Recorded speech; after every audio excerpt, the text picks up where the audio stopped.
Hello,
vào buổi miền mùa.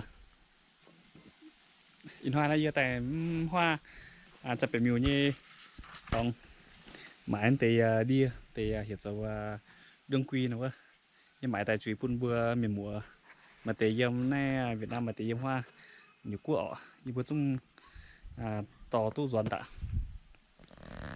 nông tỏng này yếm sinh tỏng yếm sinh đây gì vớiจะmiuนี่เปรี้ยวnày ở miền mùa bây giờ chiến đao tại Triều Tiên bơi cho đám mày buôn nó ấp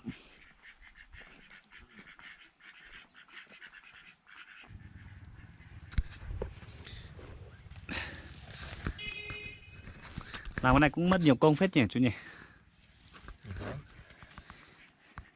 Mình một năm mình làm cỏ mấy lần? Một năm á? Ừ. Một năm làm cỏ 3 lần thế này. 3 lần.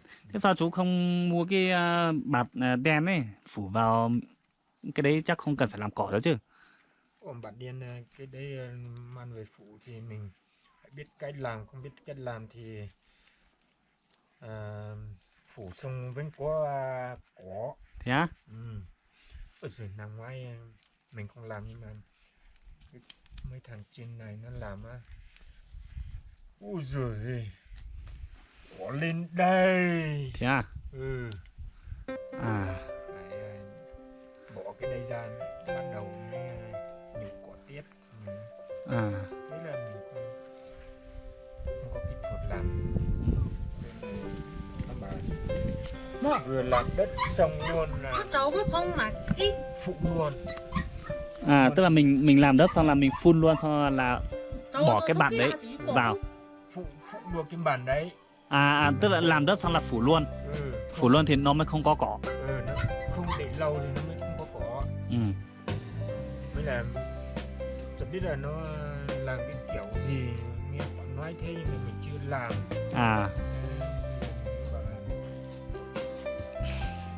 Mình bảo giờ in hoa nó giờ tại không đâu anh tê cho mình hiểu bữa béo mà anh tê cái này bữa miền mùa sáu danh hộ nữa bữa rồi choàng tấm kiều đia này rồi ba chơi con như bữa con chặt dây quả tại mà tê miền mùa mấy cái tụ thầy như bữa xin tông hộ choàng ở hộ tài mà cả bữa choàng tụ như này bữa choàng tay nó bướm trụ tại mẹ nên hiểu tôi nên đã xì chè như nó này lụa triệu ở mình mà lụa triệu ấy nó mày lém cô ít chán á bạn ho té và là thô với mà nó cụt dứa nó diếm là chiên mới là thô pe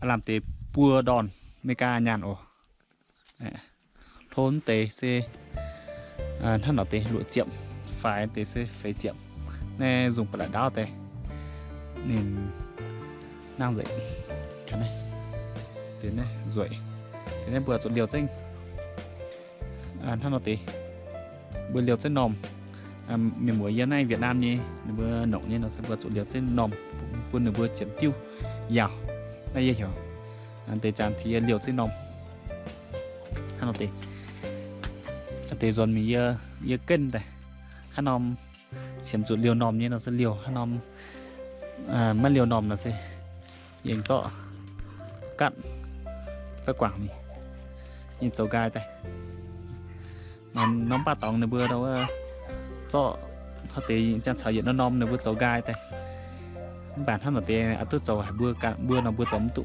vừa nồng vừa tàu sầu thang vừa nào vừa nổ nhụt phui ha vừa giống tụ nào vừa chỗ cạn đây sầu gai đây ta miền mùa rét mà cao nó sẽ vừa nóng tiêu sao bút bánh hút ạ miền xí miền như bánh là vừa nóng tiêu sao tranh vừa miền của miền xin bài xin nhùy ạ con chuối đen này mày nó thì chăm nhung nhé bùa chủ hiếu tụ tại sinh tài hiếu tụ nồng thằng nào thì hậu bữa nay hạ thì dọn mình các giảng như giáo này tại anh sẽ lấy những chiều tập bữa miền mùa bữa hiếu tụ bữa như sẽ lấy con muộn tại bữa hiếu tụ hôm nay tại nay mãi dính tê này lụa chỉ xin chín nhiệt kg ổ này ta miền mùa tại nên là sẽ tại tối nay là giờ tao sẽ mình vừa tại nay mãi tại thảo này tại nay giờ thành mình vừa mãi ha tại những chỗ con này khi nào tụi nó ố con